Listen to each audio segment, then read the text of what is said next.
오늘 뉴스 들으셨나요?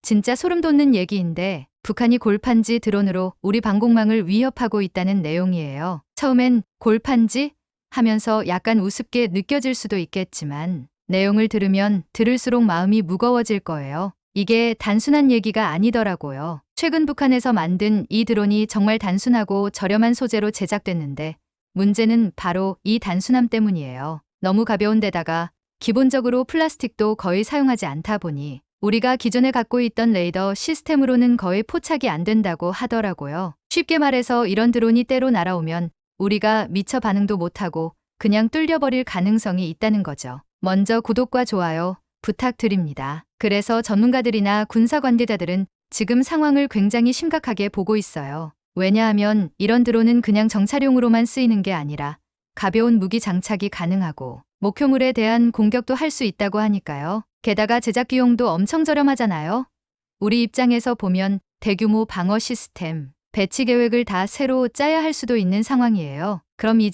그럼 대체 어떻게 대비해야 하는 건데? 라는 생각이 드실 겁니다. 그래서 전문가들이 얘기하는 몇 가지 중요한 해결 방안을 공유해 볼게요. 첫 번째로는 적어도 소형 드론을 탐지할 수 있는 새로운 감지 기술을 개발하는 거예요. 이런 드론은 기존 방식으로는 파악하기 어려우니까 고감도의 광학 센서나 음파 센서를 통해 탐지할 수 있는 새로운 시스템을 만들어야 한다고 해요. 두 번째로는 인공지능을 활용한 시스템을 강화하는 거예요. 드론이 다가오는 걸 실시간으로 분석하고 빠른 타깃 식별을 통해 즉각적인 대응이 가능하도록 인공지능 프로그램을 접목시키는 거죠. 이렇게 되면 수많은 드론을 동시에 탐지하고 추적할 수 있는 가능성이 생긴대요. 세 번째는 방어 드론을 개발하는 거예요. 드론을 막는 데는 드론이 제일 효과적인 무기가 될 수도 있거든요. 우리 군도 공격용 드론뿐만 아니라 방어용 드론을 만들어서 공중에서 오는 위협에 바로 대응할 수 있도록 하는 거예요. 네 번째로는 전자기파를 이용한 방어 시스템, 특정 주파수로 드론을 교란하는 기술이에요. 이런 기술은 이미 다른 나라에서도 연구 중인데 드론의 통신을 방해하거나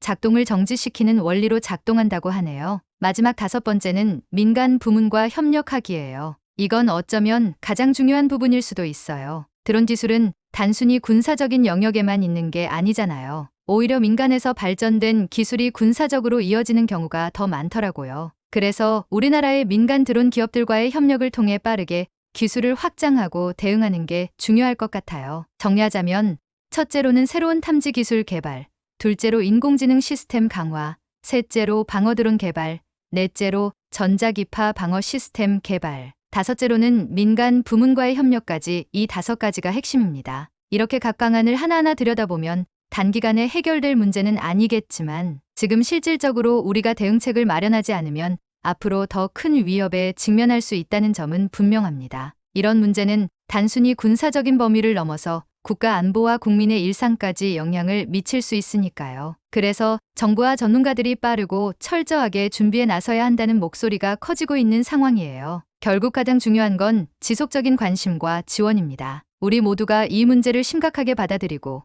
기술 개발과 방어 시스템 강화를 위해 힘을 합친다면 이런 위협 충분히 극복할 수 있을 거라고 믿습니다. 구독과 좋아요 부탁드립니다. 감사합니다.